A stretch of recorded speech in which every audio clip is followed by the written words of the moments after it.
देखो क्वेश्चन क्या कह रहा है, class 7 chapter number 5 exercise number 2 question number 1 part first. क्या कह रहा है, स्टेट द प्रॉपर्टी।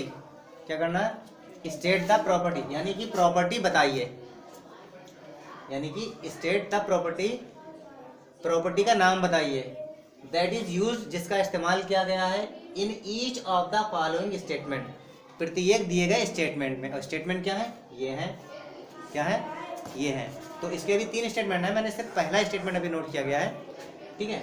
तो क्या कह रहा है, सवाल कह रहा है कि इन स्टेटमेंट में जिन प्रॉपर्टीज का इस्तेमाल किया गया है उन प्रॉपर्टीज का हमें क्या करना है, नाम बताना है। स्टेटमेंट क्या है, स्टेटमेंट कह रहा है इफ, इसका मतलब तो जानते हैं आप, यदि या फिर अगर, ठीक है।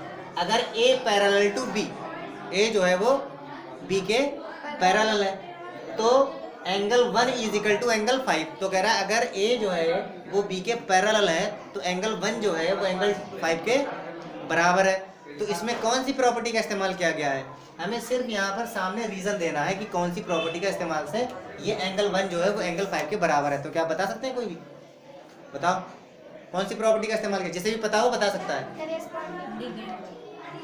Angle 1 and angle 5 are corresponding, very good, इनको पता है। और किसी को पता है, पता है तो बोला करो ना फिर, क्या बताया था आपने, कौन सी प्रॉपर्टी है, करेस्पॉन्डिंग एंगल, जिन्हें हम हिंदी में क्या बोलते हैं, क्या बोलते हैं बताओ, संगत कोण, हिंदी में क्या बोलते हैं, संगत कोण। तो एक बार मैं दोबारा से एक बार सारी चीजें आपको एक बार रिवाइज करवा दे रहा हूँ।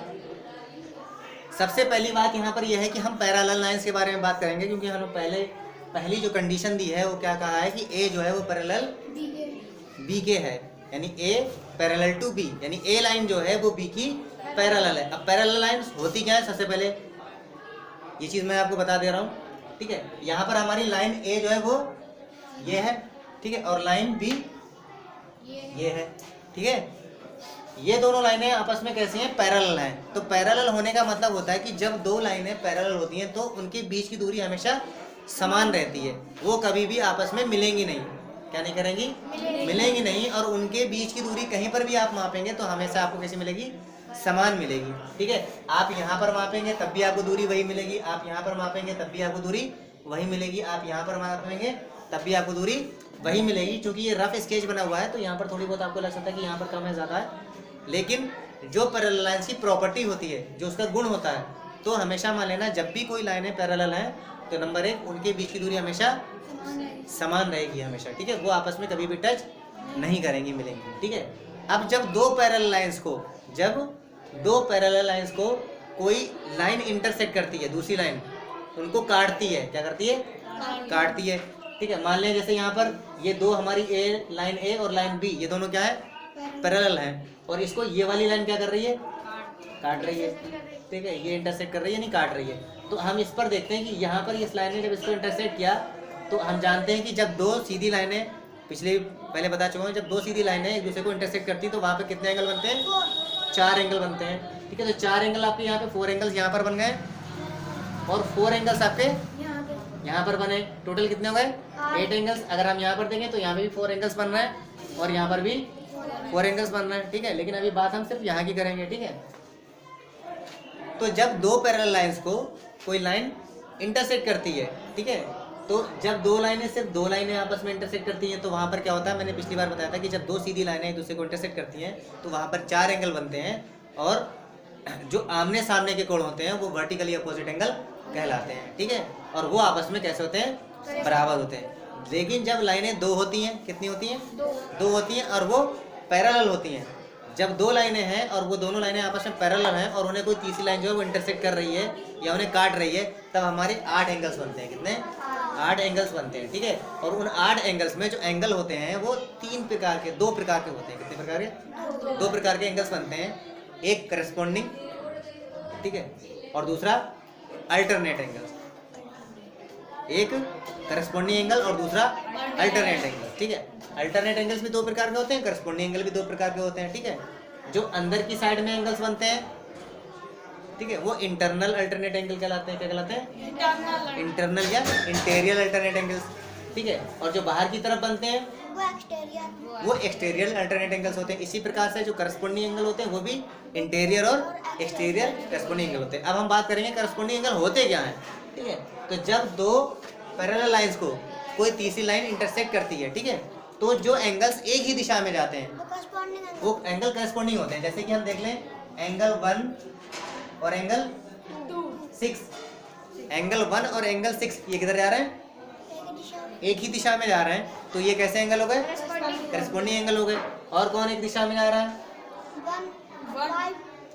एंगल 1 इधर जा रहा है, एंगल 5 भी इधर जा रहा है, ये दोनों कैसे हो गए, ये भी करस्पॉन्डिंग एंगल यानी संगत कोण।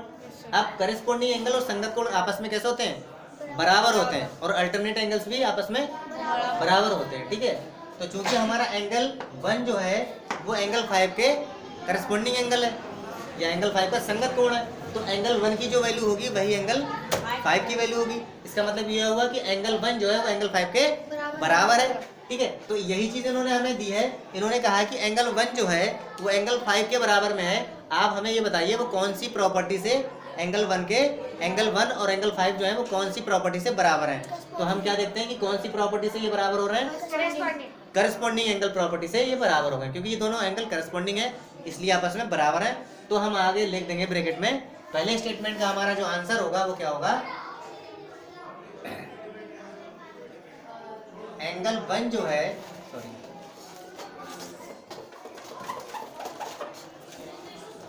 एंगल 1 जो है वो एंगल 5 के बराबर है। क्यों बराबर है, आगे हम रीजन देंगे। क्या है हमारा,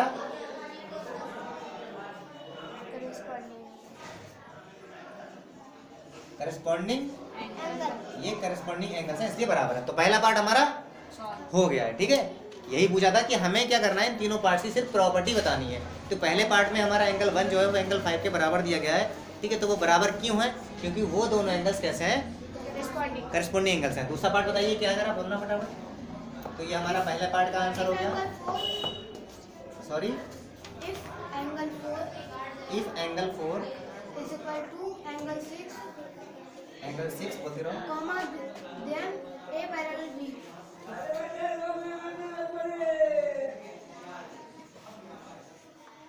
then a parallel to B।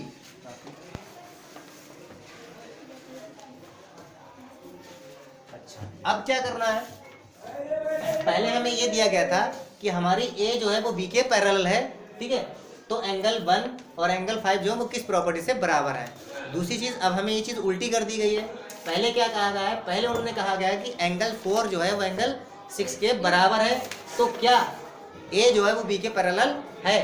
तो एक चीज और यहाँ पर क्लियर करनी है, जब दो लाइनें हों, ठीक है, जब दो लाइनें होती हैं और उनके करस्पॉन्डिंग एंगल्स या फिर अल्टरनेट एंगल्स बराबर हों, ठीक है, तो वो लाइनें आपस में कैसी होंगी, पैरेलल होंगी। ठीक इसी तरह जब लाइनें बराबर होंगी तो अल्टरनेट एंगल और करस्पॉन्डिंग एंगल बराबर होंगे, तो दोनों एक दूसरे की अपोजिट है। दो थ्योरम्स हैं ये आपकी, ठीक है, दोनों एक दूसरे के अपोजिट होती हैं कि अगर हमारी लाइनें पैरेलल हैं तो हमारे करस्पॉन्डिंग एंगल और अल्टरनेट एंगल बराबर होंगे, और अगर हमारे लाइनों पर बने अल्टरनेट एंगल और करस्पॉन्डिंग एंगल बराबर है तो हमारी लाइनें पैरेलल होंगी। तो पहले हमने लाइनें पैरेलल उन्होंने बताई हैं, तो एंगल जो है करस्पॉन्डिंग है तो बराबर होंगे, क्योंकि उन्होंने कह दिया कि लाइनें पैरेलल हैं। लाइनें कैसी हैं, पैरेलल हैं, तो करस्पॉन्डिंग एंगल कैसे होंगे, बराबर तो होंगे ही। अब इन्होंने कहा है कि हमारी एंगल बराबर है, लेकिन अब हमें ये देखना है कि जो एंगल ये हैं क्या वो करस्पॉन्डिंग और अल्टरनेट एंगल हैं या नहीं है। अगर ये करस्पॉन्डिंग है या फिर अल्टरनेट है और बराबर है तो फिर हमारी लाइनें कैसी होंगी, पैरेलल होंगी, ठीक है। तो हम देख लेते हैं एंगल 4 और एंगल 6 है वो है क्या।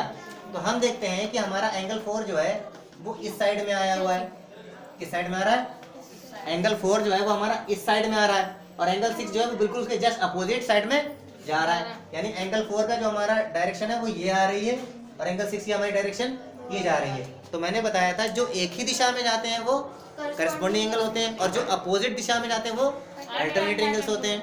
तो चूंकि हमारे ये बिल्कुल डायरेक्ट बिल्कुल अपोजिट दिशा में ये जा रहे हैं, अपोजिट डायरेक्शन में ये जा रहे हैं, तो ये हमारे कैसे हो गए, अल्टरनेट एंगल्स। तो अगर किसी लाइन पर बने हुए अल्टरनेट एंगल इक्वल हैं तो इसका मतलब वो दोनों लाइनें कैसी होंगी, पैरेलल होंगी। ठीक है, तो अब अभी हमें यही पे रीजन देना है कि क्या ए जो है वो बी के पैरेलल है, तो यस। क्या लिखते हैं हम?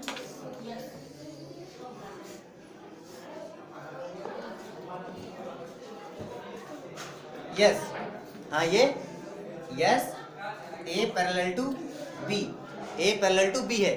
क्यों? क्योंकि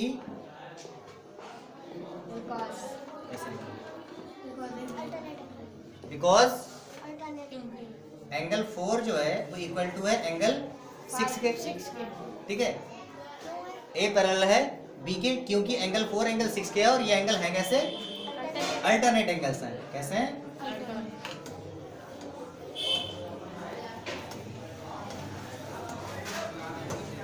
ठीक है, तो जब दो लाइनों पर बने अल्टरनेट एंगल इक्वल होते हैं तो वो लाइनें आपस में पैरेलल होती हैं, और जब लाइनें पैरेलल होती हैं तो वो एंगल आपस में अल्टरनेट और करस्पॉन्डिंग एंगल बराबर होते हैं। हम तीसरा पार्ट देखते हैं। ठीक है, दूसरे का भी आंसर हो गया। तीसरा पार्ट क्या कह रहा है? If angle 4 plus angle 5 plus angle 5 is equal to 180 degree comma then A parallel to. हाँ, अब आ जाओ एक और तीसरी प्रॉपर्टी में। ठीक है, अब एक तीसरी प्रॉपर्टी पे आ जाइए आप। मैंने अभी आपको क्या बताई थी? दो प्रॉपर्टी बताई थी कि जब लाइनें पैरेलल होती हैं तो दो प्रकार के एंगल्स बनते हैं, करस्पॉन्डिंग एंगल और अल्टरनेट एंगल्स। ठीक है, अंदर वाले इंटीरियर और बाहर वाले एक्सटीरियर। ठीक है, लेकिन होते दोनों बराबर हैं। ठीक है, बाहर वाले बाहर के बराबर होंगे, अंदर वाले अंदर वालों के बराबर होते हैं। तो अल्टरनेट एंगल्स क्या होता है? डायरेक्ट अपोजिट डायरेक्शन में जाते हैं। ठीक है, और करस्पॉन्डिंग एंगल होते हैं वो एक ही दिशा में जाते हैं। एक बार दोबारा से मैं आपको फिर दोबारा से बना के दिखा देता हूँ। इधर का तो है ही, इधर का बना के दिखा देता हूँ। ठीक है, जैसे हमारा ये एंगल है, ये इधर आ रहा है। ठीक है, इसके अल्टरनेट क्या होगा? इसके अल्टरनेट यानी कि दूसरी लाइन पर, ये इस लाइन पर बन रहा है, अब दूसरी लाइन पर भी कोई एंगल बनता होगा जो जस्ट इसकी अपोजिट साइड में जाता होगा। तो दूसरी लाइन पर इसके अपोजिट कौन जा रहा है? ये वाला जा रहा है। इसका मतलब ये दोनों आपस में कैसे हो गए? अल्टरनेट एंगल्स हो गए। इसी प्रकार ठीक है, हम ये देख लेते हैं कि ये वाला एंगल हमारा इस दिशा में आ रहा है। ठीक है, दूसरी लाइन पर भी एक एंगल होगा जो इसी दिशा में आता होगा, वो इसके करस्पॉन्डिंग एंगल होगा। तो हम देखते हैं कि इसके सेम दिशा में कौन सा एंगल आ रहा है? ये वाला आ रहा है। तो ये दोनों आपस में कैसे हो गए? करस्पॉन्डिंग। और ये दोनों आपस में क्या हो गए?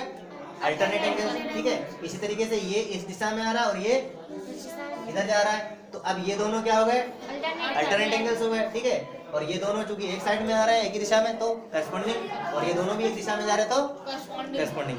ठीक है, दो प्रॉपर्टी आपकी क्लियर हो गई है। तीसरी प्रॉपर्टी आप देखिए। तीसरी प्रॉपर्टी क्या होता है कि जब दो पैरेलल लाइंस को, ठीक है, कोई तीसरी लाइन इंटरसेक्ट करती है, ठीक है, वहां से होकर जाती है, तो उस लाइन के तरफ बनने वाले, एक ही तरफ बनने वाले जो एंगल होते हैं, जैसे कि हमारी ये ए और बी ये पैरेलल है और इस लाइन ने इनको इंटरसेक्ट किया है। ठीक है, तो अब इस लाइन जिसने इंटरसेक्ट किया है, ठीक है, उसकी दो साइडें हो गई, एक लेफ्ट में और एक राइट में।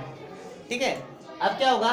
जो लेफ्ट साइड में जो दो एंगल बन रहे हैं अंदर की तरफ, ये वाले है ना, तो इस एंगल का और प्लस ये एंगल, यानी ये एंगल प्लस ये एंगल, इन दोनों का सम कितना होगा? 180 होगा। ये हमारी तीसरी प्रॉपर्टी है। ठीक है, जब दो पैरेलल लाइंस को कोई तीसरी लाइन इंटरसेक्ट करती है तो लाइन के एक ही तरफ बनने वाले इंटीरियर एंगल्स का जो सम होता है वो कितना होता है? 180 होता है। इसी प्रकार को अगर हम इनको भी प्लस कर लें, ये वाला एंगल, ठीक है, और ये वाला एंगल, इन दोनों एंगल्स को अगर हम क्या करें? प्लस करें, तो कितना होना चाहिए? 180 बनना चाहिए। ठीक है, तो अब ये तीसरी प्रॉपर्टी की भी एक दूसरी एक अलग होगी, उसकी अपोजिट प्रॉपर्टी बनेगी क्या? कि अगर दो लाइनें हैं और दो लाइनों को किसी तीसरी लाइन ने इंटरसेक्ट किया है और उसके इंटीरियर एंगल्स का एक ही साइड पर बनने वाले इंटीरियर एंगल्स का सम 180 है, तो इसका मतलब वो दोनों लाइनें आपस में पैरेलल होंगी। ठीक है, और जस्ट इसके अपोजिट यही प्रॉपर्टी लाइन बनेगी। दूसरी इसके अपोजिट क्या? कि अगर दो लाइनें पैरेलल हैं, ठीक है, तो ट्रांसवर्सल लाइन के एक ही साइड में बनने वाले इंटीरियर एंगल्स का सम 180 होगा। ये कंफर्म है, ऑलरेडी पहले से प्रूव्ड है, ठीक है, ये एक्सियम्स है। तो अब हमें तीसरे पार्ट में यही चीज़ बतानी है कि क्या पूछा है कि अगर एंगल 5, हम देख लेते हैं एंगल 5 है कौन सा। तो हमारा एंगल 5 ये है ना, ये वाला, ये एंगल 5 हो गया, ठीक है।